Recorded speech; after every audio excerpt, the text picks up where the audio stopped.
गुरुजी आएंगे, जो मास्टर आएंगे तो कुछ ना कुछ अपने है ना नियम लेके आएंगे, कुछ कायदे लेके आएंगे, कुछ किस तरह से पढ़ाना है, किस तरह से क्या चीज़ करनी है, उसका नियमावली क्या होनी चाहिए। शिक्षक बन के विद्यालय में जाएंगे तो आप ये पाएंगे कि आपके कक्षा के अंदर विभिन्न प्रकार के बच्चे आते हैं। हाँ जी, नमस्कार सबका सबका स्वागत है ऑनलाइन सारथी के 2.0 के ऑनलाइन प्लेटफॉर्म पे।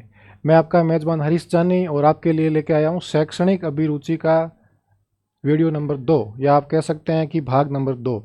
जैसे कि अपन लोगों ने वीडियो फर्स्ट में अपन किया था डिस्कस कि शिक्षण क्या होता है और अधिगम क्या होता है, फिर शिक्षण और अधिगम के बीच में क्या क्या अंतर होता है, किस तरह से डिफरेंस करते हैं, फिर शिक्षण के विभिन्न प्रकार की प्रक्रियाएं कौन सी होती है, शिक्षण के चर कौन कौन से होते हैं, और फिर अपन ने पढ़ा था कि शिक्षण के सूत्र क्या थे, और शिक्षण सूत्र से पहले पढ़ा था कि शिक्षण करवाने वाले हमारे गुरुजी जो भी हमारे मास्टर हैं उन मास्टर की भूमिका क्या क्या होती है, उनके कर्तव्य क्या क्या होते हैं, वो किस तरह से निर्वहन करते हैं, उनकी विशेषताएं क्या क्या होती है, वो अपने पढ़ी थी।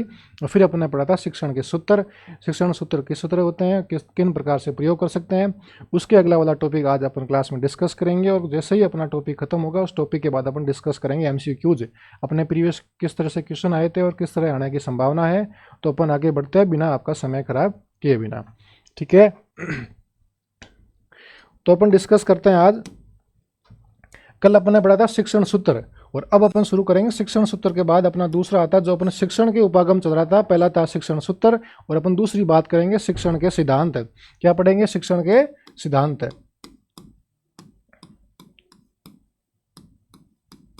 देखिए शिक्षण के सिद्धांत क्या होता है, प्रिंसिपल। देखो जब भी कोई आपको कक्षा में पढ़ाने आएगा, जो अपने गुरुजी आएंगे, जो मास्टर आएंगे, तो कुछ ना कुछ अपने है ना नियम लेके आएंगे, कुछ कायदे लेके आएंगे, कुछ किस तरह से पढ़ाना है, किस तरह से क्या चीज़ करनी है, उसका नियमावली क्या होनी चाहिए, और नियमावली कहते हैं प्रिंसिपल। शिक्षण के कौन कौन से सिद्धांत है, शिक्षण को किस तरह से पढ़ाना चाहिए। तो देखो मैं आपको एक डायग्राम के माध्यम से समझाता हूँ, इसको अच्छी तरह से समझना। देखो आपको पता है कि अपन शिक्षक बन के स्कूल में जाएंगे, और अपनी स्कूल कैसी होगी? बहुत ही अच्छी स्कूल होगी। मान के चलो ये आपके विद्यालय का 4 दीवारी है, ठीक है। और यहाँ पे आपका अच्छा सा एक गेट बन रखा है, गेट के ऊपर क्या रखा लगा यहाँ, और यहाँ ऊपर लिख रखा गवर्नमेंट सीनियर सेकेंडरी स्कूल। और जहाँ जहाँ आपकी पोस्टिंग होगी, जो आपके घर के पास में सबसे नज़दीक स्कूल होगा उसमें आपकी पोस्टिंग होगी। क्यों होगी? क्योंकि आप इस तरह अच्छी तरह तैयारी कर रहे हैं, और तैयारी करें तो स्वाभाविक सी बात है आपको घर के पास स्कूल मिलेगी, ठीक है। तो अब देखो इसके अंदर क्या होगा कि विद्यालय के अंदर कौन आएगा? गुरुजी कि हम तो आ ही रहे हैं, लेकिन कौन आएगा? बच्चा आएगा। तो बच्चा आएगा तो बच्चा अपने साथ क्या लेके आएगा? बच्चा अपने साथ विभिन्न प्रकार का एक अपना अहम लेके आएगा, या फिर कह सकता हूँ उद्देश्य लेके आएगा। कोई भी बच्चा हो विद्यालय आएगा क्या लेके? उद्देश्य लेके आएगा। तो सबसे पहले यदि बच्चा विद्यालय में क्या लेके आ रहा है? उद्देश्य लेके आ रहा है। तो सबसे पहले अपना कौन सा सिद्धांत हो गया कि गुरुजी? सबसे पहले अपना सिद्धांत हो गया उद्देश्य निर्धारण का सिद्धांत। कौन सा हो गया? उद्देश्य निर्धारण का सिद्धांत, ठीक है। मैं शॉर्ट लिख रहा हूँ उद्देश्य निर्धारण का, वो सिद्धांत आप मान लेना, ठीक है। बच्चा अपने साथ उद्देश्य लेके आया, और जब बच्चा उद्देश्य लेके आएगा तो बच्चा कैसा होगा? बच्चा क्रियाशील रहेगा कि मुझे स्कूल में पढ़ना है, मेरा उद्देश्य है मेरे को अच्छी तरह से पढ़ना, लेकिन मैं जब तक अपनी एक्टिविटी नहीं करूंगा, मैं क्रियाशील नहीं रहूंगा, तब तक मैं कैसे पढ़ूंगा। तो आपका दूसरा कौन सिद्धांत आता है? क्रियाशीलता का सिद्धांत। कौन सा सिद्धांत है आपके? क्रियाशीलता का सिद्धांत।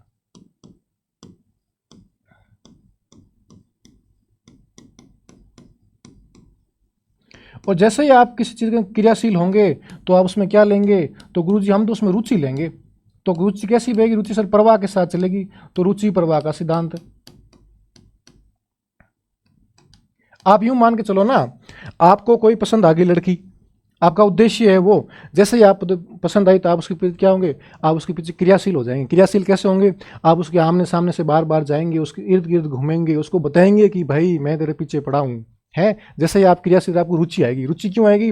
जैसे जैसे वो आपके सामने देखेगी, अच्छा ठीक है सामने देख रही, तो आपको अंदर क्या रुचि आएगी। जैसे ही आपको रुचि आएगी तो आप उसके अंदर क्या चीज़ है? आप वास्तविक चीज़ बताने लगोगे। हाँ वास्तविक में सामने देख तो रही है, या वास्तविकता में ज्ञान का आनंद तो हो रहा है। तो कौन सा सिद्धांत हो गया? वास्तविकता का सिद्धांत। और जैसे ही वास्तविक सिद्धांत हो गया तो आप उस चीज़ में क्या बनाओगे? आप उसमें सहसंबंध बनाओगे। तो मैं क्या कहूँ? सहसंबंधता का सहसंबंध कैसे आप बनाओगे? अच्छा सहसंबंध कैसे कि मैं कहाँ पे हूँ, वो कहाँ पे है, हम दोनों का संबंध कैसे बन सकता है, हम दोनों कहाँ पे इक्वल है, कहाँ पे इक्वल नहीं है। और जैसे ही आपने सहसंबंध बनवाया, तो सहसंबंध बनाया तो आप सब फिर क्या करोगे? फिर आप चयन करोगे।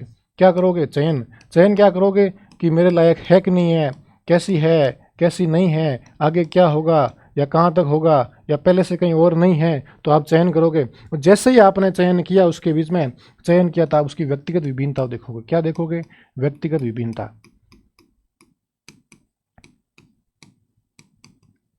व्यक्तिगत विभिन्नताओं का सिद्धांत। कौन सा सिद्धांत है?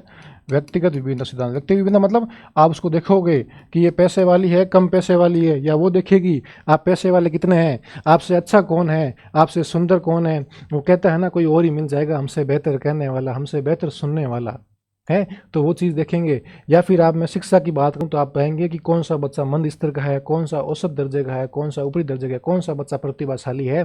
तो इन प्रत्येक बच्चे की आप व्यक्तिगत विभिन्नताओं को देखोगे कि बच्चे की मातृभाषा कैसी है, बच्चे का घर का रहन सहन कैसा है, बच्चे का परिवेश कैसा है, बच्चे की रुचि हैबिट कैसी है, बच्चे का वातावरण कैसा, विभिन्न प्रकार की आप क्षमताओं, उनकी योग्यता को देखकर आप क्या करोगे, उनकर आप उसके अंदर व्यक्तिगत विभिन्नता को ध्यान में रखोगे। ठीक है, जैसे ही आपने उसके अंदर व्यक्तिगत विभिन्नता रखोगे तो आप क्या हो जाओगे, आप प्रभावशील हो जाओगे।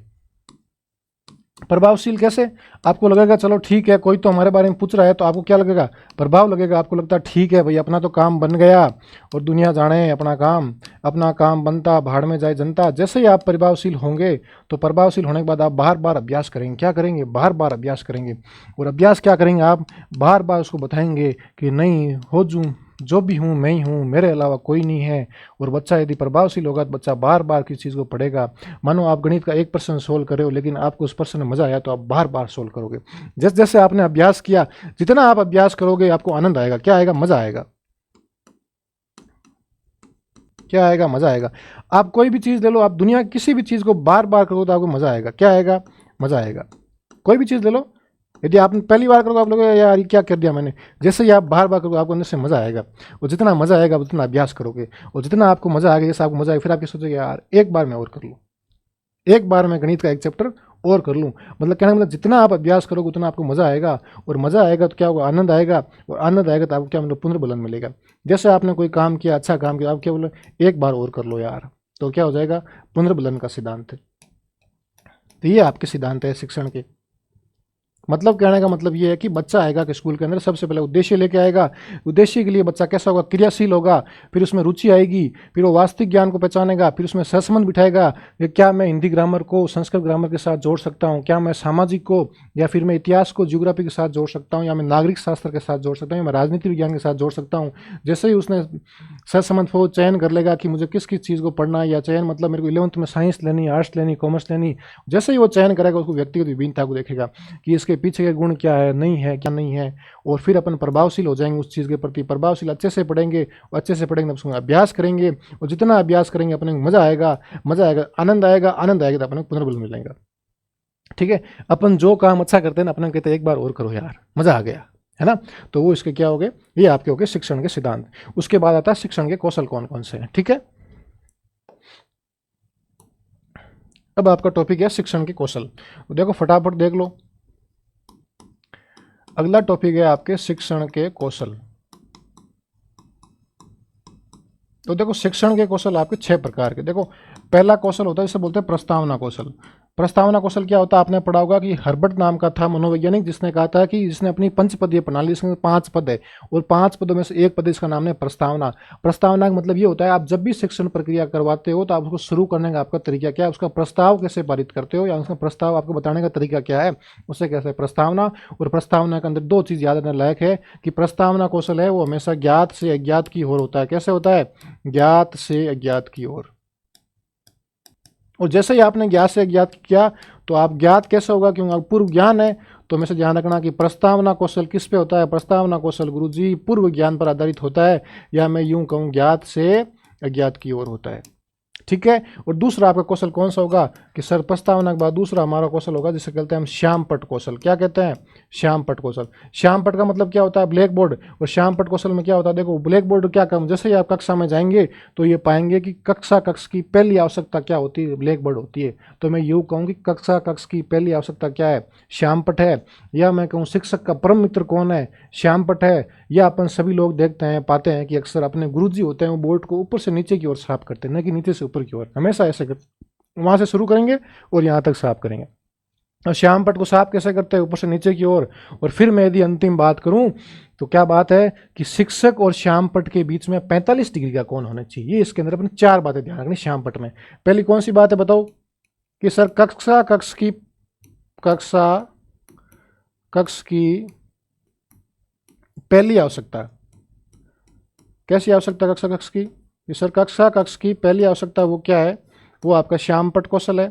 दूसरा मैं क्या कहूँ कि अपने गुरुजी है, उन गुरुजी शिक्षक का परम मित्र कौन है, तो शिक्षक का परम मित्र कौन है, शिक्षक का परम मित्र भी श्यामपट्ट कौशल है। या मैं कहूँ शिक्षक और गुरुजी की श्यामपट्ट की कितना डिग्री कौन होना चाहिए, 45 डिग्री का कौन होना चाहिए। और या फिर मैं ये कहूँ कि कैसे साफ करता है श्यामपट्ट को, तो सर श्यामपट्ट को ऊपर से नीचे की ओर साफ करते हैं। ठीक है, ये आपके दो कौशल हो गए। कौन कौन सा कौशल हो गया, एक तो आप प्रस्तावना कौशल और ये आपका श्यामपट्ट कौशल हो गया। और तीसरा आपका है उद्दीपन परिवर्तन कौशल। कौन सा कौशल है, उद्दीपन परिवर्तन कौशल। उद्दीपन परिवर्तन कौशल। देखो उद्दीपन परिवर्तन में क्या होता है कि आप जैसे ही कक्षा में जाओगे बच्चों को इस तरह से उद्दीपन दो कि जो भी मुझे सही उत्तर बताएगा उसको मैं 10 रुपए की टॉफी खिलाऊंगा, तो बच्चों के हाव भाव में परिवर्तन हो जाएंगे। उद्दीपन परिवर्तन कौशल का शाब्दिक अर्थ ये होता है कि बच्चों के पढ़ने समय या शिक्षण प्रक्रिया के दौरान बच्चों के हाव भाव में परिवर्तन होता है। वो कौन सा कौशल है, वो आपका उद्दीपन कौशल है। तो क्या कह सकता हूँ मैं, बच्चों के हाव भाव में जो भी परिवर्तन होता है वो कौन सा होता है, वो आपका होता है उद्दीपन परिवर्तन कौशल। और जैसे ही तीसरा कौशल हो गया तो चौथा मैं फिर क्या करूंगा, मैं कक्षा में आया उद्दीपन दिया, फिर मैं चैप्टर को क्या करूंगा, फिर मैं व्याख्या करूंगा, चैप्टर को बता दूंगा। और व्याख्या क्या करूंगा, मैं विषय वस्तु कैसा बनाऊंगा, विषय वस्तु को सरस बना के करूंगा। क्या करूंगा, विषय वस्तु को सरस बनाना। जैसे ही मैंने विषय वस्तु पढ़ा दी बच्चों को, फिर मैं बच्चों से क्या करूंगा कि बच्चों मुझे प्रश्नोत्तर बताओ। बच्चों से मैं क्वेश्चन आंसर करूंगा, प्रश्नोत्तर। और जैसे ही मैंने बच्चों से प्रश्नोत्तर किए, बच्चों ने आंसर बताए। और छठा और सबसे अंतिम कौशल किया, जैसे ही बच्चों ने प्रश्नोत्तर बताए, आंसर दिया, तो मैंने बच्चों को पुनर्बलन दिया। क्या दिया, पुनर्बलन। मानो कक्षा में एक बच्चे ने 10 में से 9 के उत्तर दिए, तो मैंने बच्चों को क्या दे दी, एक टॉफी दे दी, एक अच्छा सा पेन दे दिया, अच्छी सी किताब दे दी। ठीक है, तो ये आपके 6 प्रकार के शिक्षण के कौशल है। कौशल का मतलब बच्चे की स्किल बढ़ानी, बच्चा किस तरह से पढ़ेगा। सबसे पहले मैं अच्छे से प्रस्तावना करूंगा, फिर श्यामपट्ट का प्रयोग करूंगा, फिर मैं क्या करूंगा, फिर मैं बच्चों को उद्दीपक दूंगा, उद्दीपक के बाद मैं क्या करूंगा, मैं व्याख्या करूंगा, व्याख्या के बाद बच्चों को मैं प्रश्नोत्तर करूंगा, फिर क्या दूंगा, बच्चों को पुनर्बलन दूंगा। ठीक है, तो ये आपके 6 प्रकार के क्या हो गए, शिक्षण कौशल। सर अब शिक्षण कौशल तो है, जैसे ही आपने हमें सर कक्षा में पुनर्बलन दिया, सर आपने पढ़ा दिया, तो सर पढ़ाने के बाद आपने सर हमें तो घर के लिए घर कार्य दे दिया। सर क्या दे दिया, घर कार्य दे दिया। और सर गृह कार्य तो आपने दिया, लेकिन सर आपने गृह कार्य किस में से दिया, सर आपने गृह कार्य हमारी पाठ्यक्रम में से दिया, या मैं कह सकता हूँ आपकी विषय वस्तु में से दिया। तो मुझे ये बता दो फटाफट कि सर गृह कार्य और पाठ्यक्रम की विशेषता क्या क्या है। कई बार पूछा निम्नलिखित में से कौन सी पाठ्यक्रम की विशेषता नहीं है। तो सीधी सी बात देखो, मैं आपको गृह कार्य, गृह कार्य कैसा, एक तो ऐसा गृह कार्य जो आपके समय का सदुपयोग करे। ठीक है, दूसरा ऐसा गृह कार्य जो आपके तर्क शक्ति का क्या करे, विकास करे। या तीसरा आपके लेखन शैली पर विकास करे। और सबसे अंतिम और सबसे इंपॉर्टेंट क्या होता है, गृह कार्य ऐसा डालो जो बच्चे के स्वाध्याय का विकास करे। किसका करे, स्वाध्याय का। कई बार क्वेश्चन पूछा है कि स्वाध्याय का विकास किससे होता है, स्वाध्याय का विकास होता है किससे, बच्चों को गृह कार्य डालने से। किसको डालने से, बच्चों को गृह कार्य डालने से किसका विकास होता है, स्वाध्याय। स्वाध्याय का मतलब बच्चा घर जाके खुद पढ़ता है, मनन करता है, चिंतन करता है, उससे किसका विकास है, स्वाध्याय का।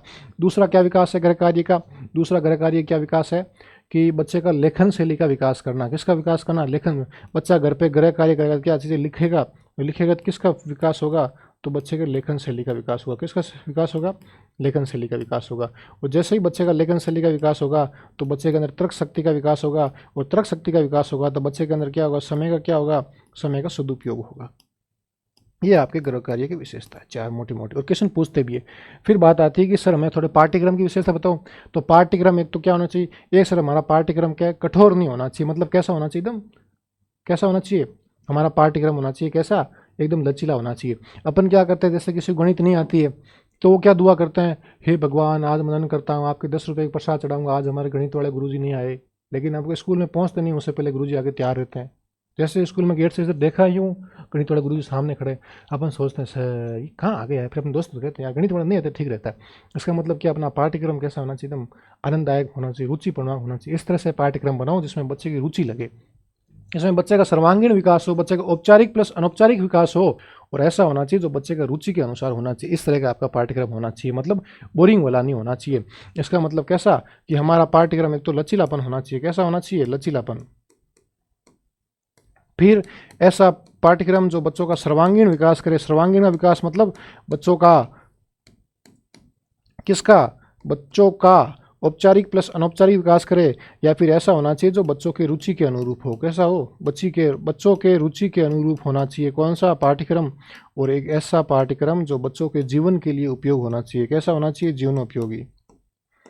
तो ये अपने 4 प्रकार की विशेषता है, 4 प्रकार गृह कार्य की और 4 प्रकार की इसकी पाठ्यक्रम की। वापस बता दो, पाठ्यक्रम ऐसा होना चाहिए सर, ये पाठ्यक्रम एक तो बच्चों का सर्वांगीण विकास करने वाला होना चाहिए, एक बच्चों की रुचि के अनुरूप होना चाहिए। कभी कभी क्या होता है कि ऐसा पाठ्यक्रम आता है एक किताब में, मतलब एक किताब का एक पार्ट है, पार्ट में 9-10 पन्ने दे दिए, वो 10 पन्नों में ना तो कोई डायग्राम बना रखे, ना कोई बालू शहर बता रहे हैं, ना कोई अच्छे अच्छे मैप दे रहे, तो बच्चा उसमें क्या निरस हो जाएगा, बच्चे को पढ़ने में मज़ा नहीं आएगा, बच्चा क्या सोचेगा कितना बोरिंग पार्ट है। तो इस तरह से बनाओ कि प्रत्येक चैप्टर पे अलग अलग प्रकार के डायग्राम हो, अलग अलग प्रकार मैप हो। जैसे मैं राजस्थान के किसी भाग के, मानो जोधपुर भाग की बात करूँ, तो मैं साथ में जोधपुर का मैप दूँ, ये जोधपुर की फलानी चीज़ प्रसिद्ध है, कौन कौन सी यहाँ स्थापत्य कला है, कौन सी यहाँ कला संस्कृति है, विभिन्न प्रकार कौन सा यहाँ पहनावा है, क्या चीज़ें मिलती है अच्छी, वो चीज़ें मैं दूँ, तो उसको क्या आपको मज़ा आएगा, उसको पढ़ने में क्या आएगा, सरस होकर पढ़ेंगे आप, निरस होकर नहीं पढ़ेंगे।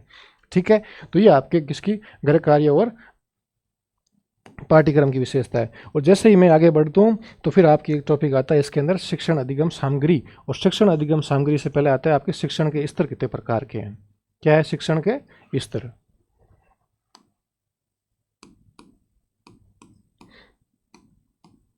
और ये सबसे इंपॉर्टेंट टॉपिक है, यहाँ से क्वेश्चन आते हैं, सीधी सीधी बात है। ठीक है, तो देखो शिक्षण के स्तर आपके 3 प्रकार, कितने प्रकार के? 3 प्रकार के। ठीक है गुरुजी, अब 3 प्रकार हम कैसे माने? तो ऐसे मानो, देखो कि शिक्षण में 3 वर्ड है, 1 2 3। शिक्षण मतलब 3, शिक्षण के स्तर मतलब 3। शिक्षण में भी 3 वर्ड, स्तर में भी 3 वर्ड, तो शिक्षण स्तर कितने प्रकार का? 3 प्रकार का। ठीक है गुरुजी, अब 3 प्रकार कौन कौन से ये भी बता दो हमें। तो देखो ये आपका शिक्षण का स्तर है। ठीक है, एक तो होगा जो सबसे आपका हाई लेवल होगा, या मैं कहूँगा उच्च स्तर होगा आपका। एक ऐसा होगा जो आपके एकदम बीच मध्यम स्तर का होगा, कैसा होगा? मध्य स्तर का होगा। और एक ऐसा होगा जो आप कैसा होगा? एकदम निम्न स्तर का होगा, कैसा होगा? निम्न स्तर का होगा। तो निम्न स्तर क्या होता है? जैसे ही आप क्लास के अंदर आए, मैंने आपको क्लास के अंदर पढ़ाया, मैंने पढ़ाया कि राजस्थान की राजधानी क्या है? जयपुर है। आपने फटाफट उसको रटा, याद कर लिया, अपनी स्मृति के अंदर बिठा लिया। स्मृति मतलब मेमोरी के अंदर बिठा लिया कि गुरुजी ने कहा है भाई राजस्थान की राजधानी तो जयपुर ही है, लेकिन ये नहीं पता भी जयपुर क्यों है, जोधपुर क्यों नहीं है, भरतपुर क्यों नहीं है। आपने कुछ भी नहीं सोचा, आपने रटा मार लिया कि फटाफट पढ़ लिया राजस्थान की राजधानी जयपुर, राजस्थान जयपुर, राजस्थान, आपने फटाफट रट लिया। इसे मैं कहूँगा आपका स्मृति स्तर। कौन सा स्तर है ये आपका? ये आपका स्मृति स्तर है। और स्मृति स्तर देने वाला कौन है? ये आपका हर्बर्ट है। कौन सा है? हर्बर्ट है।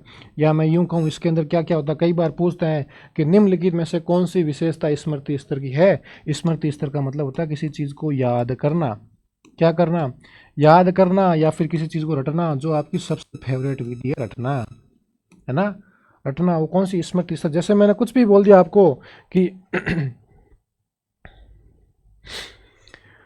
कुछ भी बोल दिया, जैसे जोधपुर की स्थापना कब हुई? 1459 में हुई थी। आपने रट लिया, रट लिया, रट लिया। ये स्मृति स्तर है आपके।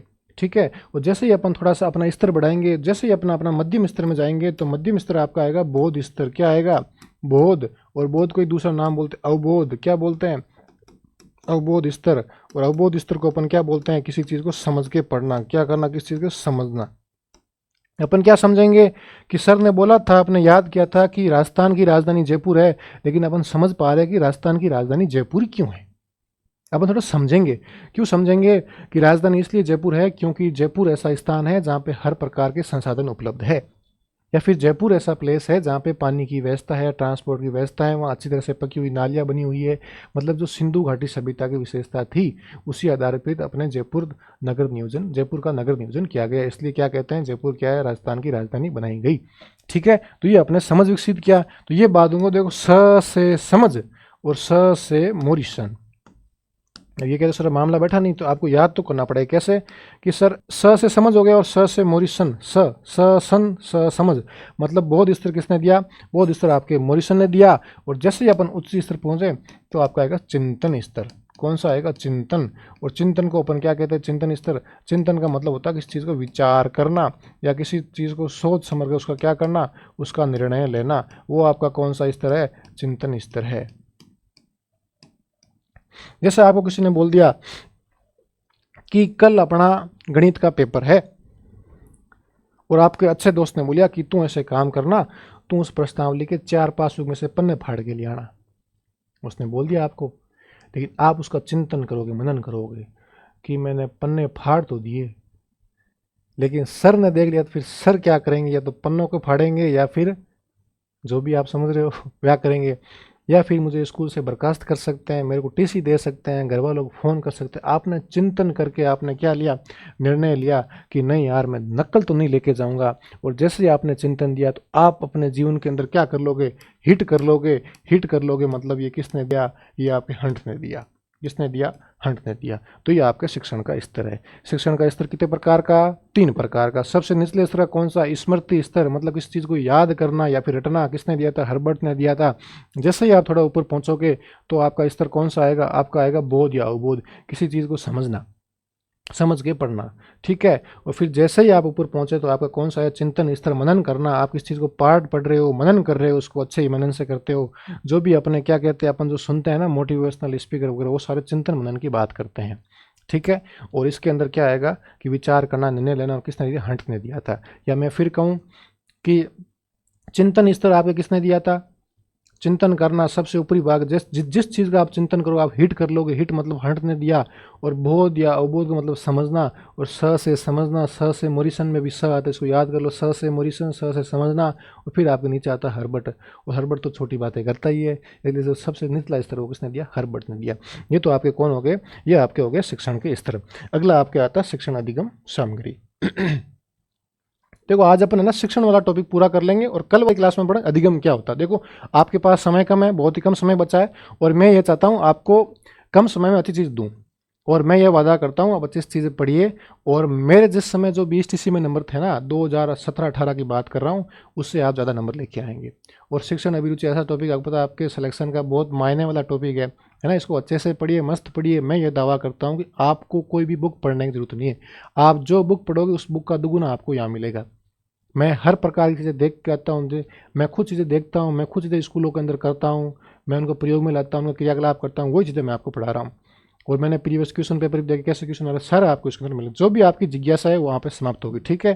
फिर आपके शिक्षण के अंदर अलग टॉपिक आता है कि शिक्षण अधिगम सामग्री कैसी होती है, और ये यहाँ से आपके क्वेश्चन आता है। क्या है अगला टॉपिक, कि शिक्षण अधिगम सामग्री। देखो शिक्षण अधिगम सामग्री क्या होती है, वो होती है जो शिक्षण प्रक्रिया को क्या बनाती हो, जो शिक्षण प्रक्रिया को प्रभावी बनाती हो। क्या बनाती हो, प्रभावी बनाती हो। उसे क्या कहा जाता है, शिक्षण अधिगम प्रक्रिया।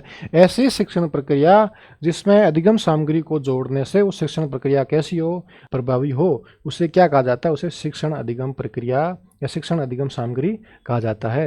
ये तो ठीक है सर, गुरुजी ये बताओ शिक्षण अधिगम सामग्री कौन कौन सी होती है, किस किस प्रकार की होती है। तो देखो शिक्षण अधिगम सामग्री है वो आपके शिक्षण अधिगम सामग्री एक अपने महान वैज्ञानिक हुए थे।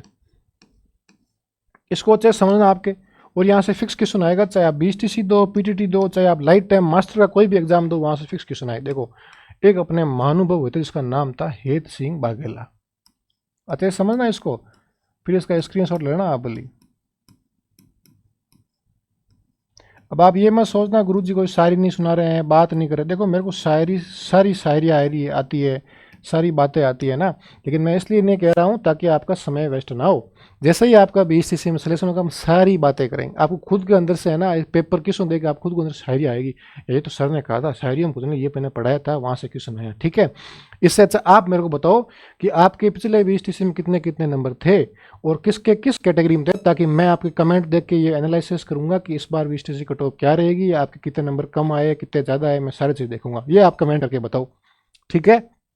तो हेत सिंह बाघेला ने क्या कहा था कि एक तो आपकी ऐसी सामग्री होती है जो किसके आधार पर होती है, एक आपको होती है निर्माण के आधार पर। हेत सिंह बाघेला ने कहा था कि शिक्षण अधिगम सामग्री 2 प्रकार की होती है, एक तो आपकी होती है निर्माण के आधार पर, और एक आप किसके आधार पर, एक आपको होती है प्रकृति के आधार पर। किसके आधार पर होती है, प्रकृति के आधार पर।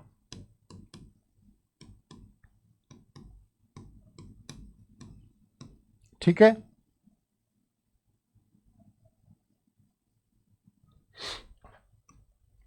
अब ये तो ठीक है सर, 2 भागों में बांट दिया, निर्माण आधार प्रकृति के, लेकिन फिर भी क्या कहा इन्होंने, कहा नहीं साहब निर्माण के आधार पर ही आपकी 2 प्रकार की होगी।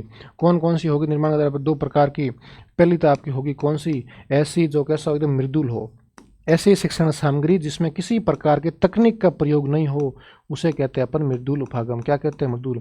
ऐसी शिक्षण सामग्री जिसके अंदर कुछ भी प्रकार की अधिगम सामग्री जिसमें किसी प्रकार की तकनीक का प्रयोग नहीं हो, किसका प्रयोग ना हो, किसी भी प्रकार का तकनीक का प्रयोग नहीं हुआ उसे क्या कहते हैं? मृदुल उपागम। और एक होता है कठोर उपागम। ऐसी शिक्षण अधिगम सामग्री जिसमें किसी तकनीक का प्रयोग हुआ हो उसे क्या कहते हैं? कठोर उपागम। क्या कहते हैं अपन? कठोर उपागम। मतलब इसके अंदर किसका प्रयोग हुआ? इसके अंदर तकनीक का प्रयोग हुआ। ठीक है। अब सर ये तो बता दो, एग्जाम्पल बताओ। देखो मर्दूल का मतलब होता है सॉफ्ट। सॉफ्ट चीज़ क्या होती है जिसमें तकनीक का प्रयोग नहीं हुआ? सर मैंने कोई मानचित्र बनाया, तो बताओ आप मानचित्र में कोई होता है क्या? नहीं होता सर। सर मैंने कोई नक्शा बना दिया कि ठीक है सर, नक्शे में भी कोई तकनीक का प्रयोग नहीं हुआ। सर मैंने कोई चार्ट बना दिया कि ठीक है सर, कुछ नहीं हुआ। सर मैं कुछ भी बनाया, सर मैंने कोई ग्लोब बना दिया, तो सर इसमें भी किसी प्रकार का कोई भी चीज़ प्रयोग नहीं हुआ। ठीक है। ये कौन सी आपकी मर्दूल। लेकिन कठोर सर जैसे आपको बोर्ड पे पढ़ा रहा हूँ, तो ये मैं कहूँ जो आपका डिजिटल बोर्ड है, इस डिजिटल बोर्ड में भी क्या हुआ? तकनीक का प्रयोग हुआ। या एक आपके ओच भी आता है, उस ओच पे भी क्या हुआ? तकनीक का प्रयोग हुआ है। या मैं आपके कहूँ जो टीवी होती है, टीवी में भी क्या इसका प्रयोग है? तकनीक का प्रयोग है। मोबाइल में भी क्या तकनीक का प्रयोग है? Mobile phone. ठीक है। इस तरह की जो सामग्री जिसमें तकनीक का प्रयोग हुआ उसे कहते हैं कठोर उपागम, जिसमें तकनीक का प्रयोग नहीं उसे क्या कहते हैं? मृदुल उपागम। फिर सर यही बता दो कि प्रकृति के आधार पर कितने प्रकार की होती है। तो देखो बच्चों, प्रकृति के आधार पर आपकी 3 प्रकार की शिक्षण सामग्री होती है। कितने प्रकार की होती है? 3 प्रकार की। अब 3 प्रकार कौन कौन सी होती है? इस मैप को बना लेना, यहाँ से फिक्स क्वेश्चन है। ऐसे शिक्षण अधिगम सामग्री जिसको हम क्या कर सकते हैं? सुन सकते हैं। और ऐसी शिक्षण सामग्री जिसको हम सिर्फ देख सकते हैं।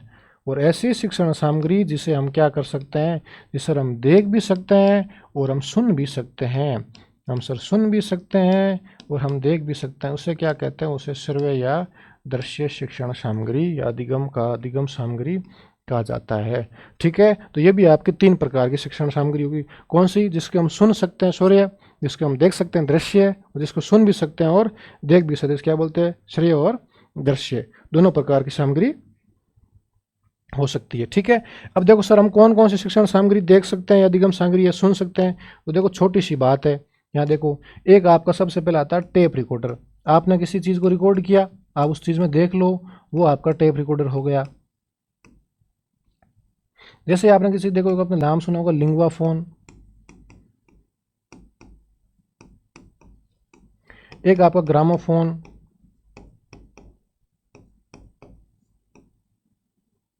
और एक आपका होता है रेडियो। ये 4 प्रकार की चीज़ें आपकी कौन सी है? ये आपकी सुनने लायक है। कौन सी सामग्री है? श्रेय अधिगम शिक्षण या फिर कह सकूँ शिक्षण अधिगम सामग्री। फिर देखने वाली कौन सी है? सर मैंने एक मानचित्र बनाया, वो मैं देख सकता हूँ, ठीक है सर। सर मैंने ग्लोब ले लिया, वो मैं देख सकता हूँ, ठीक है कोई बात नहीं। सर मैंने किसी का चित्र बना दिया, ठीक है सर कोई दिक्कत नहीं है। सर मैंने ओएचपी ले लिया। ओएचपी क्या होता है? देखने लगे। जैसे देखो ओवर हेड प्रोजेक्टर, जिसे मैं कहता हूँ सिरोपक्षी या अपने सिरोपरि प्रक्षेपक। क्या होता है? जैसे कोई मेरे ऊपर एक लाइट लगी होती है, ऐसा कोई लेंस लगा होता है। जैसे मैं यहाँ कुछ लिख रहा हूँ एक पन्ने पे, वो लेंस ऊपर से देखेगा और पीछे आपको स्मार्ट टीवी पे दिखाएगा। उसका काम सिर्फ क्या? आपको दिखाना काम है, वो बोलता कुछ भी नहीं है। मतलब उसको क्या बोलते हैं? OHP, over head projector. कई बार किसी ने इसको पूछा है, बहुत इंपॉर्टेंट है। जैसे ही मैं ये लिखूंगा तो फिर आप क्या देखोगे? सर आपका सबसे इंपॉर्टेंट टॉपिक तो आप भूल गए सर, जिसको बोलते हैं श्यामपट्ट है आपका ब्लैक बोर्ड। और ब्लैक बोर्ड की आपको क्या है? देखने वाली चीज़ है। फिर यदि मैं बात करूं सर मैं देख भी सकता हूं, सुन भी सकता हूं, तो सर सबसे इंपॉर्टेंट तो सर टीवी। टीवी के अलावा सर हमारा मोबाइल फ़ोन है, जिसको सर मैं दूरभाष बोलता हूँ, जिसके बिना तो सर मैं 5 मिनट भी नहीं रह सकता या नहीं रह सकती, क्योंकि सर इसके बिना तो मेरा मन ही नहीं लगता है। और जैसे ही आप टीवी पे पहुँचे फिर आप देखो क्या सिनेमा हॉल में क्या लगी होती है? टीवी। या फिर मैं और बात करूँ आपका चलचित्र, जिसको क्या बोलते हैं? सिनेमा ही बोलते हैं इसको। मैं और बोल सकता हूँ चलचित्र, हिंदी के अंदर क्या बोल सकता हूँ? चलचित्र। या मैं और बात करूं सर, एक कंप्यूटर नाम आपने सुना होगा जिसे अपन संगणक बोलते हैं, और वो भी सर क्या है? इसको सर मैं देख भी सकता हूं और सर मैं कंप्यूटर को सुन भी सकता हूं। इस प्रकार की आपकी सामग्री कौन सी है? ये आपकी है शिक्षण अधिगम सामग्री। तो वापस बोलो, शिक्षण अधिगम सामग्री किसने दिया था? हेत सिंह बाघेला करके एक मनोवैज्ञानिक था। उसने कहा था कि वो 2 प्रकार की होती है। एक ऐसी शिक्षण सामग्री जो किसके आधार पर? निर्माण के आधार पर, और एक इसके आधार पर प्रकृति के आधार पर, निर्माण के आधार पर भी दो, एक ऐसी एकदम सॉफ्ट हो जिसे बोलते हैं मृदुल, और एक वो एकदम कठोर होती है जिसमें किसी प्रकार का तकनीक का प्रयोग किया जाता है और मृदुल में नहीं किया जाता है। लेकिन प्रकृति के आधार पर तीन ऐसी शिक्षण सामग्री जिसमें सुन सकता हूँ, जिसे मैं देख सकता हूँ, और लेकिन जिससे ऐसी जिसको मैं देख भी सकता हूँ, सुन भी सकता हूँ। ये आपका कौन सा है? ये आपका है शिक्षण अधिगम सामग्री। ठीक है, यहाँ से क्वेश्चन आएगा, 100% आएगा। ठीक है, अगला क्वेश्चन देखो आप। चलो इसके अपन एक क्वेश्चन करते फिर अगला टॉपिक पढ़ते। देखो कैसे क्वेश्चन आएंगे, देखो ऐसे क्वेश्चन देखो शिक्षण अधिगम सामग्री से। निम्न में से दृश्य सामग्री है, ऐसा क्वेश्चन आता है ना, लेकिन जब तक आपकी इस पर सोच नहीं होगी आप कर ही नहीं पाओगे। तो देखो पहला ऑप्शन क्या आता है? पहला ऑप्शन आपका आएगा टीवी, दूसरा आपका आ गया मोबाइल,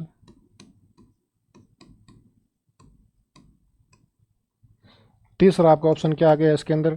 तीसरा कुछ मानचित्र मान लो, और चौथा आपका आ गया रेडियो। अब बताओ आप इसका आंसर क्या दोगे? हैं? तो सर आपने पढ़ाया था कि सर टीवी तो सर देख भी सकता हूँ, सुन भी सकता हूँ, तो सर ये तो मेरा उत्तर सर गलत होगा 100%। ठीक है सर, मोबाइल को सर मैं देख भी सकता हूँ, सुन भी सकता हूँ, तो सर ये भी मेरा उत्तर गलत है। ठीक है, लेकिन सर मानचित्र सीधे से तो सर मैं देख सकता हूँ, लेकिन मानचित्र को सर मैं सुन नहीं सकता हूँ, तो सर मेरा उत्तर तो सर सी होगा। बाकी वालों को सर मुझे पता नहीं है, लेकिन सर रेडियो को सर मैं सुन सकता हूँ लेकिन देख नहीं सकता हूँ। अपने को पूछा को आप कौन सी चीज़ को देख सकते हो, तो सर मैं तो मानचित्र को देख सकता हूँ। तो आपका उत्तर कौन सा हो गया? सर हमारा उत्तर हो गया सी। इस तरह से आपको पेपर करना, अच्छे से समझ के करना है। इस तरह के आपको क्वेश्चन आएंगे किसे? शिक्षण अधिगम सामग्री में से। अगला आपका टॉपिक देखो, अगला आपके इसका टॉपिक आता है जिसे बोलते हैं शिक्षण व्यू रचना। क्या बोलते हैं? शिक्षण व्यू रचना। देखो क्या होता है शिक्षण व्यू रचना, कि कक्षा के अंदर शिक्षक आएंगे, या आप भी जब शिक्षक बन के, मेरी शुभकामनाएं आपके साथ है, जब भी आप शिक्षक बन के विद्यालय में जाएंगे तो आप ये पाएंगे कि आपके कक्षा के अंदर विभिन्न प्रकार के बच्चे आते हैं। कुछ बच्चे ऐसे हैं जो मंदबुद्धि के हैं, कुछ औसत दर्जे के, कुछ बहुत ही प्रतिभाशाली बच्चे हैं, या कुछ विकलांग बच्चे हैं, या कुछ असमताओं वाले बच्चे हैं जिसे हैंडीकैप्ड बोलते हैं। ठीक है, इन प्रकार के बच्चों को आप कक्षा में जाने से पहले आप विभिन्न प्रकार की तैयारियां करेंगे। क्या तैयारी करेंगे? एक तो आप बच्चों की क्षमताओं को पहचानोगे। क्या पहचानोगे? कि सर मेरी कक्षा में जो आ रहा है उस बच्चे की क्षमता कैसी पढ़ने की। फिर आप बच्चे की रुचि को देखोगे, क्या कक्षा में बच्चा मेरे जैसे मैं गणित पढ़ा रहा हूँ, मेरी विषय के अंदर बच्चा रुचि ले रहा है, नहीं ले रहा, नहीं ले रहा है, तो मैं उसको रुचिपूर्ण कैसे बनाऊँ। फिर कक्षा का वातावरण कैसा है, क्या कक्षा में प्रॉपर लाइट आ रही है, हवा आ रही कि नहीं आ रही है, कहीं पे प्रकाश ज़्यादा नहीं आ रहा, बच्चे को परेशानी नहीं हो रही हो। सबसे इंपॉर्टेंट देखूँगा सर मैं बच्चे की व्यक्तिगत विभिन्नताएं, क्या बच्चे किस परिवेश से आया, बच्चे की मातृभाषा कैसी है, बच्चा मेरा संप्रेषण कौशल समझ रहा नहीं समझ रहा, बच्चा मुझे वापस उत्तर दे रहा नहीं दे रहा, बच्चे का हाव भाव कैसा है, बच्चे को जो मैं उद्दीपन दे रहा हूँ बच्चा उसको ग्रहण कर रहा कि नहीं कर रहा, क्या बच्चे को पुनर्बल देना चाहिए कि नहीं चाहिए। इन विभिन्न प्रकार की चीज़ों को जो मद्देनजर रखते हुए आप शिक्षण प्रक्रिया को अपनाते हो उसे कहते हैं शिक्षण व्यू रचना। ऐसी शिक्षण व्यू रचना, ऐसी शिक्षण प्रक्रिया जिसके अंदर शिक्षक बच्चों को क्या बोलते हैं? एक तो बच्चों की व्यक्तिगत विभिन्नताएं, कौन सी विभिन्नताएं? व्यक्तिगत विभिन्नता,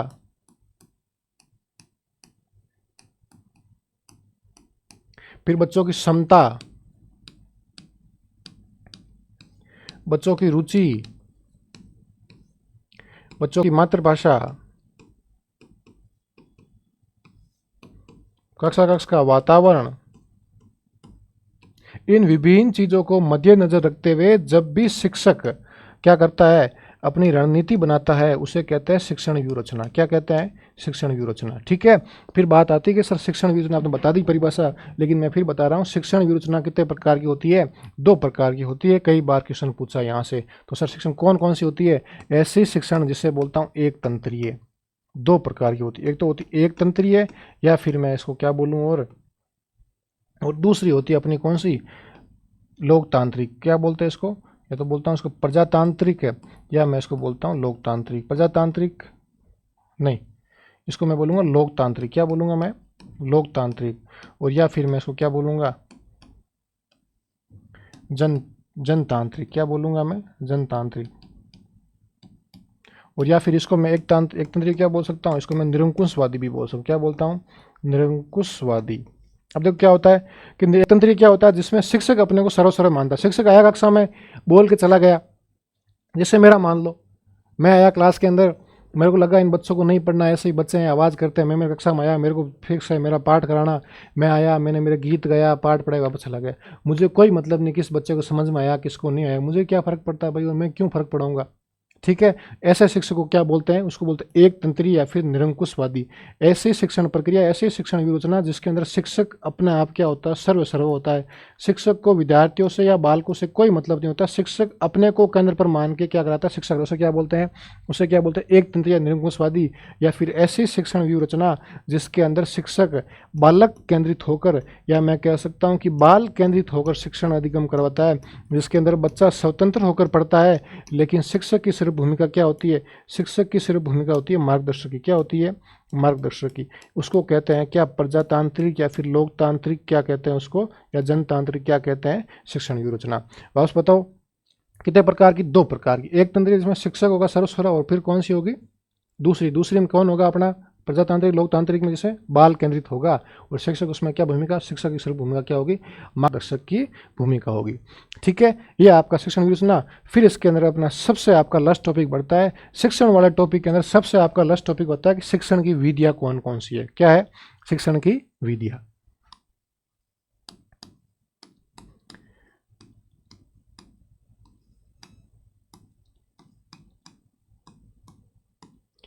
और आप कमेंट करके बताओगे कि मैं आपकी क्लास कब लेके आऊँ यूट्यूब पे।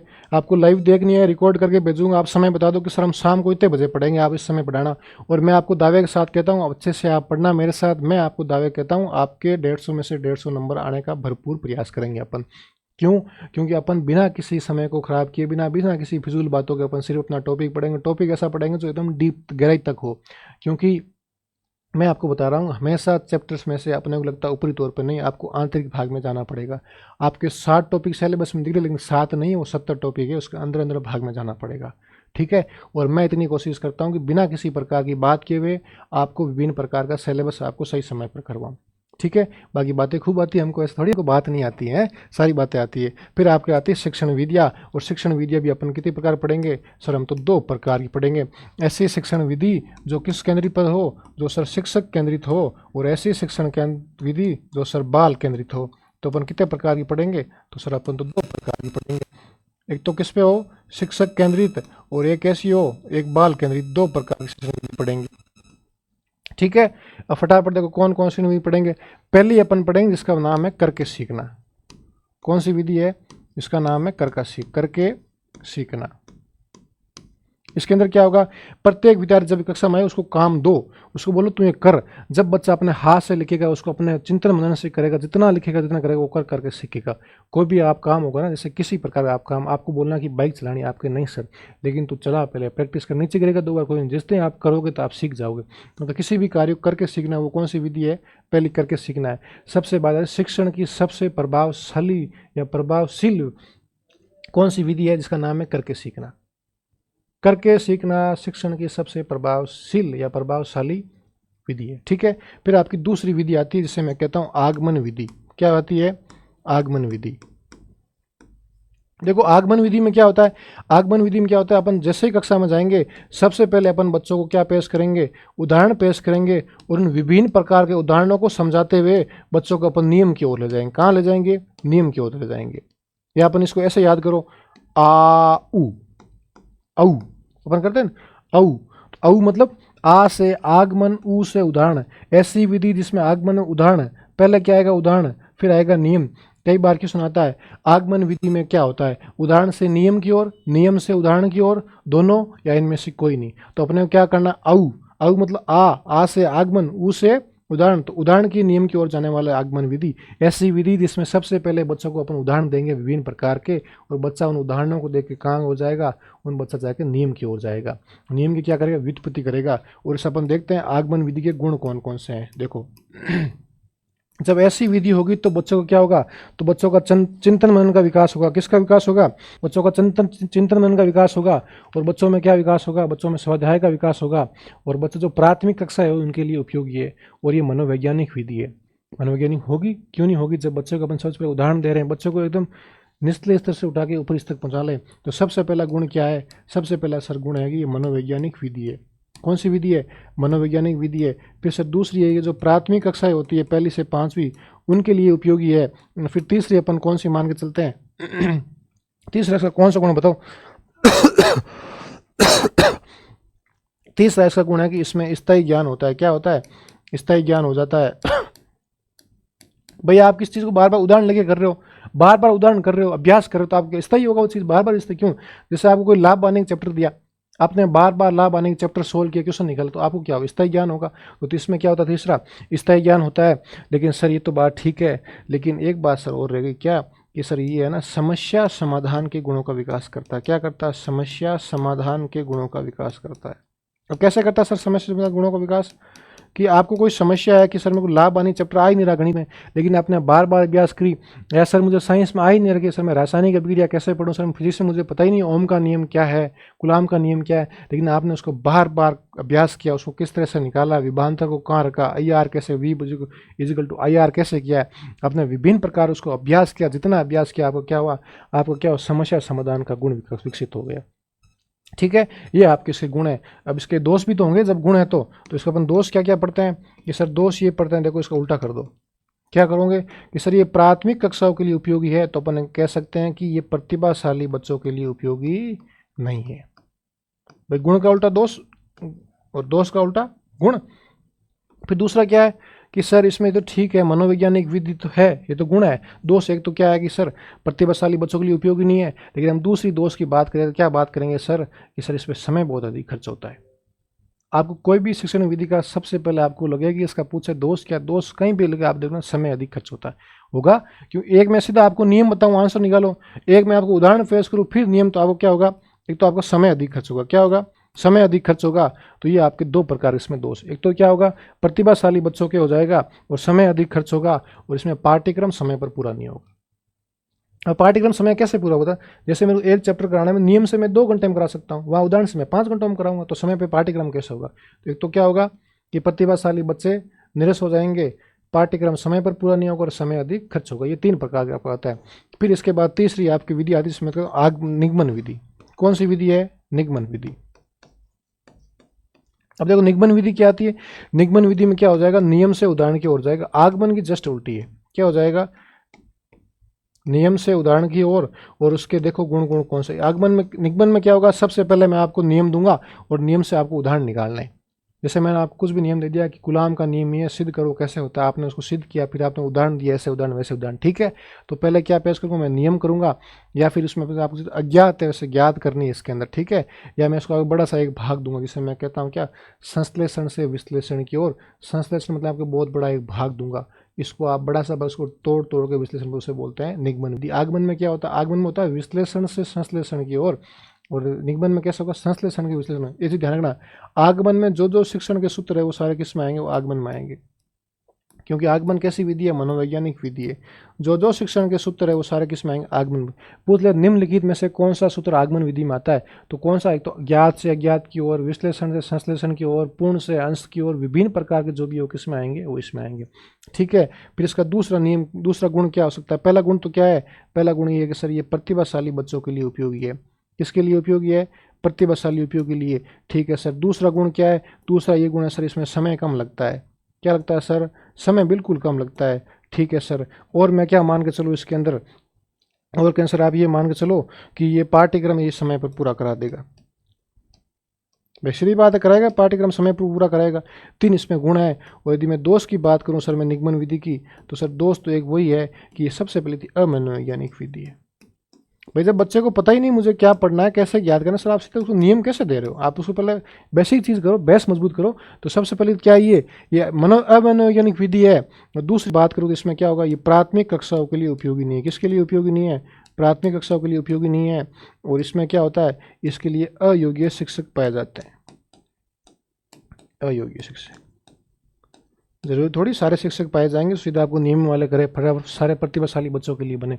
तो ये आपकी 3 प्रकार की विधि होगी। कौन सी होगी? आगमन विधि, निगमन विधि, और कौन? करके सीखने वाली विधि। ठीक है, फिर अपन जैसे अगली बढ़े चौथी विधि। देखो आपको समय कम है, समय को ध्यान रखते हुए पढ़ रहे अपन। चौथी आपकी विधि है अनुकरण विधि। कौन सी विधि है? अनुकरण विधि। देखो अनुकरण विधि क्या होती है? अनुकरण का मतलब होता है किसी के पीछे पीछे दौरान करना। कोई चीज बोल रहा है उसके पीछे पीछे दौरान कर रहा हूं, तो वो कौन सी चीज है? अनुकरण है। और दौरान करके उसको अपने क्या व्यवहार में इस तरह के परिवर्तन करना, वो कौन सी? अनुकरण विधि। और फिर अनुकरण विधि कितने प्रकार की? आपकी तीन प्रकार। कितने प्रकार की? तीन प्रकार की। ऐसी विधि जो किसी के पीछे क्या मैं लेख कर रहा हूं, तो लेखन अनुकरण विधि। किसी के मैं पीछे से मैंने लिखा, आपने देख देख लिख रहे हो, वो कौन सा अनुकरण है? लेखन अनुकरण। कोई मेरे पीछे पीछे बोल रहा है तो कौन सा अनुकरण है? उच्चारण अनुकरण है। और कोई जैसे मैंने किसी को बोला कि भाई गाय पे निबंध मैंने लिखाया, तो आप उसी गाय पे निबंध को देखे आप किस पे? घोड़े पे निबंध लिखो। तो ऐसा उच्चारण या ऐसा अनुकरण जो किसी को देख देख के लिख रहे हो, कौन सा? लेखन अनुकरण। ऐसा अनुकरण जो किसी के पीछे पीछे बोल रहे हो, तो उच्चारण कौशल। या फिर ऐसा अनुकरण जो किसी का आप रचना या किसी एक चीज पे लिखी हुई उसको देख के दूसरी चीज में, कौन सा? रचना। जैसे मैंने कहा मैंने गाय पे निबंध लिखा है, तो आप किस पे? घोड़े पे लिख के लाओ या भैंस पे लिख के लाओ, किसी पे हो सकता है ना। या फिर मैंने होली पे निबंध लिखा, आप किस पे लगाओ? आप ईद पे लिख के लाओ, दीपावली पे लिख के लाओ। इसको अपन क्या बोलते हैं? अनुकरण विधि। फिर आपकी चौथी विधि कौन सी आती है? चौथी विधि आपकी आती है किंडरगार्टन। कौन सी आती है? किंडरगार्टन विधि। या इसको देखो, इसको मैं बोलता हूँ के से किंडर और जी से गार्डन, गार्टन और एफ केजीएफ। आपकी फिल्म आई थी पता है? आपके बीच में एक मूवी आई थी, इसे बोलते हैं केजीएफ मूवी। बहुत ही शानदार मूवी थी, है ना। देखिए इसमें फाइट वाइट होती है। तो के से किंडर, जी से गार्डन और एफ से होता है फ्रोबेल। क्या होता है? फ्रोबेल। तो किंडरगार्टन विधि किसने दी थी? कि सर किंडरगार्टन विधि दी हमारी फ्रोबेल ने। किसने दी थी? फ्रोबेल ने। तो फ्रोबेल में विधि ने क्या क्या कहा था कि जिस तरह से एक गार्डन होता है, उस गार्डन में एक क्या होता है? इस गार्डन में एक पौधा होता है। क्या होता है? पौधा। या विभिन्न प्रकार के कुछ फूल से वैसे खिले होते हैं ना, फूल होते हैं विभिन्न प्रकार के। और जिस जिस तरह से फूल होता है, वो इन गार्डन को ध्यान रखने वाला एक होता है माली। कौन होता है? माली होता है। तो फ्रोबेल ने क्या कहा कि जिस तरह गार्डन में विभिन्न प्रकार के पौधे होते हैं और विभिन्न प्रकार खिलने वाले फूल होते हैं, उसी तरह से विद्यालय के अंदर भी ये क्या होते हैं? छोटे छोटे बच्चे होते हैं, छोटे छोटे भगवान के रूप वाले बच्चे होते हैं, जो भी आगे आगे खिलेंगे, खिलने वाले बच्चे होते हैं, प्राथमिक वाले बच्चे होते हैं। उसी तरह से एक माली के भांति कौन होता है? विद्यालय में शिक्षक होता है। कौन होता है? शिक्षक होता है। जिस तरह से गार्डन के अंदर माली पौधों को पानी देता है, सिर्फ पानी देता है, बाकी पौधे अपना उनको उनको सुबह शाम ध्यान रखता है, उनको पानी डालता है, समय समय उनकी सफाई करता है, उसी तरह से शिक्षक का एक विद्यालय में वैसा ही काम है। फ्रोबेल ने किसने बनाया कि किंडरगार्टन विधि के अंदर फ्रोबेल ने बालक की तुलना किससे की? तो बालक की तुलना किससे की? पौधे से की। और शिक्षक की तुलना किससे की? माली से की। उनका कहने का मतलब ये है कि जिस तरह से गार्डन के अंदर माली एक पौधे को पानी देता है, उसी तरह से विद्यालय के अंदर एक शिक्षक को बच्चे को क्या देना है? पानी देना है। पानी का मतलब क्या होता है? उसको एक मार्गदर्शक देना है, बाकी बच्चा अपना स्वतंत्र होकर अपना खुद का कार्य करेगा। ठीक है। किसने दी थी? किंडरगार्टन किसने दी थी? फ्रोबेल ने दी थी। किसने दी थी? आपके फ्रोबेल ने दी थी। ठीक है। फिर आपके अगला टॉपिक आता है, 4 हो गई। फिर आपकी आती है गाल्टन विधि। डाल्टन विधि कौन सी आती है? डाल्टन विधि। देखो डाल्टन विधि क्या होती है? देखो डाल्टन विधि क्या होती है? एक अपने यूएसए का शहर है जिसका नाम है डाल्टन। उसके नाम ने किसने दी थी? एक हेलना पार्कस्ट करके नाम होता, मैडम हेलना पार्कस्ट।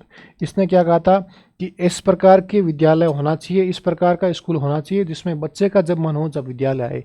खुला विद्यालय होना चाहिए, नियंत्रित वातावरण नहीं, एकदम स्वतंत्र वातावरण वाला स्कूल होना चाहिए। बच्चे का मन हुआ मेरे सुबह 7 से 8 पढ़ना, 7 से 8 पढ़ के आगे 8 से 9 खेलना है, वैसा विद्यालय होना चाहिए। बच्चे को लग रहा है मैं 2 घंटे पढ़ गया, बोर और नींद आनी, मुझे घर जाना, बच्चा घर जा सकता है। ये किसने कहा था? डाल्टन ने। डाल्टन ने क्या कहा? इस तरह का विद्यालय होना चाहिए जिसमें जब बच्चे का मन हो बच्चा स्वतंत्र होकर पढ़े, जब बच्चे का मन हो स्वतंत्र खेले। ये किसने कहा था? डाल्टन विधि ने कहा था। फिर आपका अगले विधि कौन सी आती? छठी। छठी आपकी आती खेल विधि। कौन सी विधि है? खेल विधि। और खेल विधि आपको किसने दी थी?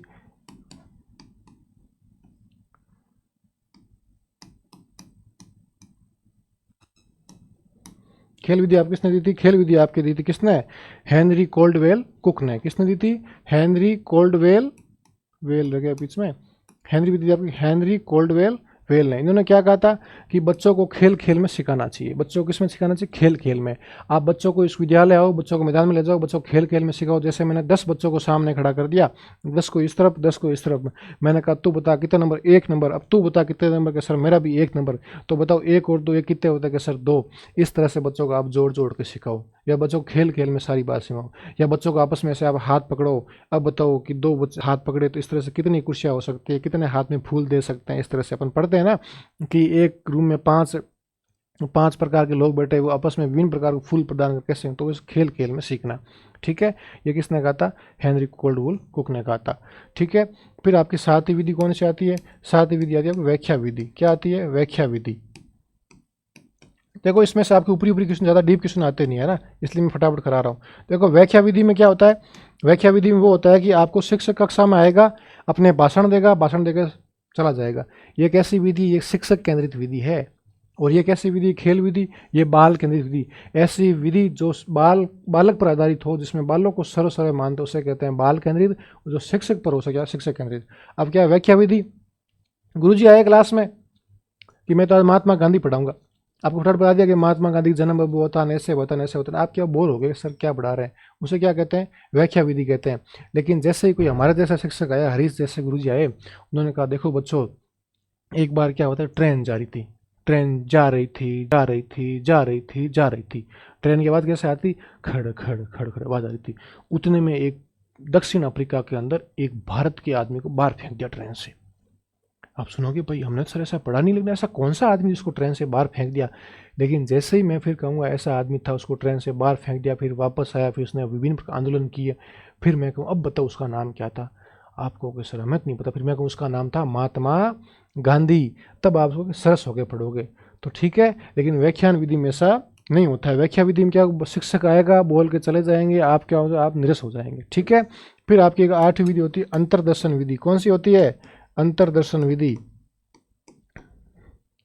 और एक विधि होती है आपकी बहिर्दर्शन विधि। कौन सी होती है? बहिर्दर्शन विधि। देखो अंतर्दर्शन विधि में क्या होता है कि खुद के अंदर, अंत यानी अंदर, और दर्शन यानी झांकना, अपने अंदर झांककर अपने अंदर से जो अभिप्रेरणा प्राप्त हो रही है, अपने अंदर खुद के अंदर जाकर खुद का स्व मूल्यांकन करना, उसे क्या कहते हैं? अंतर्दर्शन विधि। आप खुद के अंदर देखो मुझे कैसे पढ़ना है, क्या नहीं पढ़ना है, मैं किस तरह से आगे प्रोग्रेस करूँ, अपने खुद के अंदर से अभिप्रेरणा या मोटिवेशन प्राप्त करके खुद का स्व मूल्यांकन करना, उसे कहते हैं अंतर्दर्शन विधि। और ये आपकी किसने दी थी? ये आपकी दी थी विलियम वुंट ने। किसने दी थी? विलियम वुंट ने। और एक आती बहिर्दर्शन, और वो आपकी दी थी वुंट के चाचा वाटसन ने। पता नहीं चाचा आता वो पता नहीं, लेकिन वी से वुंट, वी से वाटसन, ऐसे ही बोल रहा हूँ मैं। लेकिन ध्यान रखना, अंतर्दर्शन का मतलब अपने मन के अंदर झांक के किसी चीज़ को बाहर निकालना, अपने अंदर झांकना कि मुझे क्या करना है, चिंतन मनन करना है। और बहिर्दर्शन का मतलब किसी दूसरे की चीज़ को देखकर अपना मूल्यांकन करना। जैसे मैंने कक्षा में कर दिया कि मैं तो भाई अच्छे से कपड़े पहन के आऊँगा, तो आपने भी देखा नहीं मैं अच्छे कपड़े पहन, तो दूसरों को देखे खुद को नहीं आंकना, वो तो होता है बहिर्दर्शन विधि। दूसरों के कॉपी को देखकर अपनी कॉपी पे स्टिकर लगाना, दूसरों की कॉपी देखकर 4 पेन ला के लाल हरा पीला ला के अंडरलाइन करना, उसे कहते हैं बहिर्दर्शन विधि। एक अपने आप अंदर से किसी चीज़ झाँक के खुद का मूल्यांकन, उसे कहते हैं अंतर्दर्शन विधि। वो होती है अंदर से झांकना, और बहिर्दर्शन किसी दूसरी चीज़ की नकल या कॉपी करके उसको अपने आप को मूल्यांकन करना, उसे क्या कहते हैं? बहिर्दर्शन विधि है। फिर आगे एक आपकी आती है प्रश्नावली विधि। कौन सी आती है? 10वीं आपकी आती है प्रश्नावली विधि।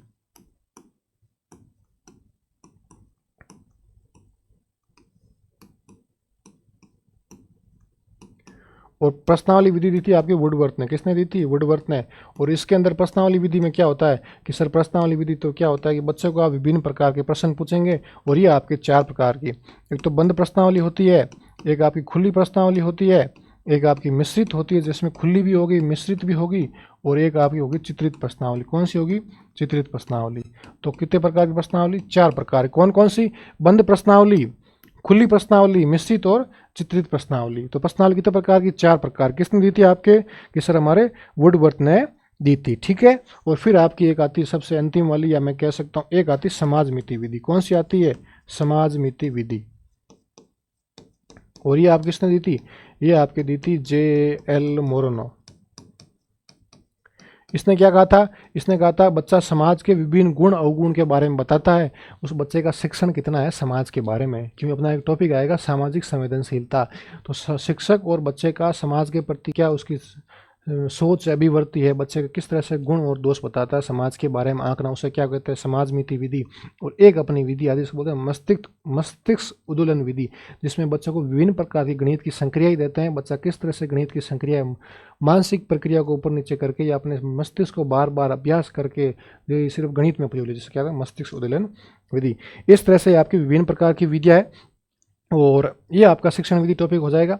इस तरह से ये आपका पहला टॉपिक है, जो पहले चैप्टर का पहला टॉपिक जिसे बोलते हैं शिक्षण, ये आपका पूरा हो जाता है। अगला टॉपिक है अधिगम। अधिगम अपन पढ़ेंगे अगली क्लास में, लेकिन उससे पहले अपन 2-4 एमसीक्यूज देख लेते हैं। इस शिक्षण अधिगम में से आपके किस तरह से क्वेश्चन आते हैं या किस तरह से क्वेश्चन आने की चांस रहते हैं। देखो पहला आपने पढ़ा था शिक्षण का सिद्धांत, ठीक है। इसमें से देखो ऐसा क्वेश्चन आएगा, निम्न में से कौन सा शिक्षण का सिद्धांत नहीं है। अब देखो पहला आपका ऑप्शन क्या आ गया, पहला आ गया रुचि प्रवाह का सिद्धांत। ठीक है गुरुजी, ये तो आपने हमें पढ़ाया था और हमने पढ़ा भी था, कोई दिक्कत नहीं। दूसरा आपका कौन सा आ गया कि सर दूसरा आपने पढ़ाया था कौन सा, कि सर बार बार कोई चीज़ करके क्या आएगा, मजा आएगा। तो क्या आएगा, आनंदात्मकता का सिद्धांत, आनंदात्मकता का सिद्धांत। तीसरा कौन सा सिद्धांत है सर, तीसरा आपने पढ़ाया था कौन सा, तीसरा है अक्रियाशीलता का सिद्धांत। और चौथा आपका कौन सा सिद्धांत है, चौथा आपका अभ्यास का सिद्धांत है। इसमें से बोले निम्नलिखित में से कौन सा शिक्षण का सिद्धांत नहीं है। नहीं, देखो गुरुजी आपने तो बताया था कि जब अपन क्या रुचि तो होनी चाहिए, आनंद भी आएगा, लेकिन सर अक्रियाशील नहीं रहेगा। हम कैसे रहेंगे, हम क्रियाशील रहेंगे, क्यों क्रियाशील रहेंगे तभी हमें रुचि होगी, और रुचि होगी तो हम अभ्यास करेंगे, और अभ्यास होगा तभी हमें मज़ा आएगा। तो मेरे हिसाब से तो आंसर कौन सा होगा, सी होगा। फिर अपना एक क्वेश्चन कैसा आता है, ये तो आपका होता है शिक्षण सिद्धांत में से आता है। और फिर यदि मैं देखूँ कि क्वेश्चन लगता है कि निम्न शिक्षण के स्तर कितने, तो कितने स्तर पढ़े थे अपने, 3। कौन से, स्मृति स्तर, फिर बोध स्तर, फिर कौन सा पढ़ा था, फिर चिंतन स्तर। इनमें से आपको निम्न किसने दिए थे, स्मृति के सामने वो डाल देगा हर्बर्ट, इसके सामने डाल देगा हंट, और इसके सामने डाल देगा मॉरिसन। ऐसे पूछ लेगा निम्नलिखित कथनों में से कौन सा कथन सही है। तो ये तो अपने पता है, स्मृति हर्बर्ट ने दिया, बोध का मतलब समझना, स से समझना, स से मॉरिसन यहाँ आएगा, और चिंतन करूँगा तो हिट हो जाऊंगा तो हंट यहाँ आएगा। इस तरह से आपको सम्मिलित असम्मिलित वाला क्वेश्चन पूछ सकता है। और शिक्षण अधिगम सामग्री मैंने आपको पहले प्रश्न करवाई दिया, ठीक है। और शिक्षण विधि का प्रश्न आएगा, निम्नलिखित में से कौन सी बाल केंद्रित विधि है, या निम्नलिखित में से कौन सी शिक्षक केंद्रित विधि है, या ऐसे बोला निम्नलिखित में से आगमन विधि के अंदर क्या किया जाता है, नियम से उदाहरण की ओर, उदाहरण से नियम की ओर, दोनों, या इनमें से कोई नहीं। इस तरह का आपको क्वेश्चन पूछ सकता है, ठीक है। इस तरह से ये आपका पहला टॉपिक पूरा होता है, पहले टॉपिक का पहला भाग जिसे बोलते हैं शिक्षण।